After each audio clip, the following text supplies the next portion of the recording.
Birinchisiga choyxona palov. Ana osh bo'lsin. Bismillahirrahmanirrahim. Mazasi yaxshi, shirasi bor, achchig'i ham me'yorida. Buni men bemalol ikkinchi o'ringa qo'yaman. Keyingisiga Samarqand zig'ir oshi, sabzi alohida, guruch alohida. Oh, Go'shtlari ham bagir-bagir. buni men birinchi o'ringa qo'yaman. Mazasi zo'r, shirali.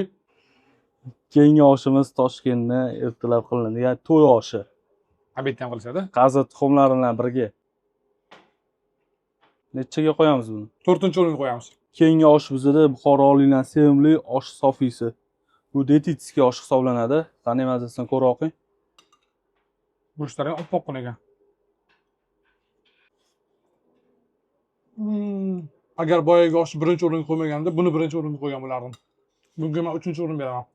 Keyingi osh bizda choyxona palov. Choyxona, boya keldi choyxona. Ya bu cho'ng'ir ekan, adashib ketdimman. Cho'ng'ara bilan choyxona farqi boringiz. Mana, ko'ringlar.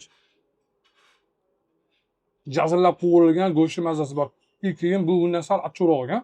Majbur 5-o'ringa qo'yamiz, lekin bu sal yuqoriroq o'ringa loyiqida.